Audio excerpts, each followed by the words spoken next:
ಎಷ್ಟೋ ಜನಗಳು ಬದುಕಿದ್ರು ಜೀವನ ಉತ್ಸಾಹ ಇಲ್ಲದೆ ಸಮಯ ಹಾಳು ಮಾಡ್ತಾ ಗುರಿ ಇಲ್ಲದೆ ಕಾಲ ಕಳೀತಾ ಇದ್ರೆ ಅಲ್ಲೊಬ್ಬ ಅಜಾತಶತ್ರು ಒಂದಾನೊಂದ್ ಕಾಲದಲ್ಲಿ ಸತ್ಮೇಲ್ ಮಲ್ಕೋತಿದ್ದೇ ಇದೆ, ಬದುಕಿದ್ದಾಗ ಏನಾದ್ರೂ ಕೆಲಸ ಮಾಡ್ಬೇಕು ಅಂತ ಬದುಕ್ತಾ ಇದ್ರು.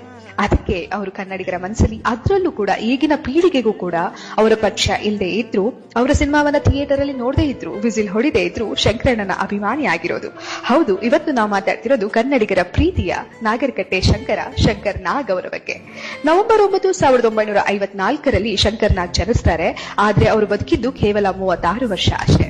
ಕನ್ನಡ ಚಿತ್ರರಂಗದಲ್ಲಿ ಸಕ್ರಿಯರಾಗಿದ್ದು 13 ವರ್ಷ. 13 ವರ್ಷ ಸಿನಿಪಯಣದಲ್ಲಿ 94 ಸಿನಿಮಾಗಳಲ್ಲಿ ಅಭಿನಯಿಸಿ 9 ಸಿನಿಮಾಗಳಿಗೆ ಆಕ್ಷನ್ ಕಟ್ ಹೇಳಿದ್ದಾರೆ. ಮಾಲ್ಗುಡಿ ಡೇಸ್ ಅಂತಹ ಸುಂದರವಾದ ಕಥೆಗೆ ನಿರ್ದೇಶನ ಮಾಡಿದ್ದಾರೆ. ಕೇವಲ ಅತಿ ಕಡಿಮೆ ಕಾಲಾವಧಿಯಲ್ಲಿ ಇಷ್ಟೆಲ್ಲ ಸಾಧನೆ ನಿಜಕ್ಕೂ ಆಶ್ಚರ್ಯ, ಹಾಗೆ ಉದಾಹರಣೆಯಾಗಿದೆ. ಬಹುಶಃ ಕೆಲವು ದೇವಮಾನವರು ಮನುಷ್ಯರ ರೂಪದಲ್ಲಿ ಭೂಮಿಗೆ ಬರುತ್ತಾರೆ, ಬಂದು ಮಾಡೋ ಕೆಲಸ ಎಲ್ಲ ಮಾಡಿ ಇಡೀ ಮಾನವ ಕುಲಕ್ಕೆ ಉದಾಹರಣೆ ಆಗ್ತಾರೆ. ಕರ್ನಾಟಕದಲ್ಲಿ ಮೊದಲ ರೆಕಾರ್ಡಿಂಗ್ ಸ್ಟುಡಿಯೋವನ್ನ ಸ್ನೇಹಿತರ ಸಹಾಯ ಪಡೆದು ಪ್ರಾರಂಭಿಸಿದವರು ಶಂಕರ್ ನಾಗ್. ಬೆಂಗಳೂರಿಗೆ ಮೆಟ್ರೋ ಕನಸನ್ನ ಅವರ ಕಾಲಘಟ್ಟದಲ್ಲೇ ಯೋಚನೆ ಮಾಡಿದವರು. ನಂದಿ ಹಿಲ್ಸ್ ನ ರೋಪ್ ವೇ, ಕರ್ನಾಟಕದ ಬಡ ಜನರಿಗೆ ಕೇವಲ 8 ದಿನಗಳಲ್ಲಿ ನಿರ್ಮಾಣವಾಗಬಲ್ಲ ಸುಸಜ್ಜಿತ ಮನೆಗಳ ನಿರ್ಮಾಣ, ಮಾಹಿತಿ ತಂತ್ರಜ್ಞಾನದಲ್ಲಿ ವೇಗವಾಗಿ ಬೆಳೆಯುತ್ತಿರುವ ಕರ್ನಾಟಕಕ್ಕೆ ಶಂಕರ್ ನಾಗ್ ಸೇವೆ ಇನ್ನೂ ಬಾಕಿ ಇತ್ತು. ವಿಧಿ ಅವರನ್ನು ಕನ್ನಡಿಗರಿಂದ ಬಹುಬೇಗ ದೂರ ಮಾಡಿತ್ತು. ಶಂಕರ್ ನಾಗ್ ನಮ್ಮ ನಾಡಿನಲ್ಲಿ ಹುಟ್ಟಿದ್ದು ನಮ್ಮೆಲ್ಲರ ಹೆಮ್ಮೆ.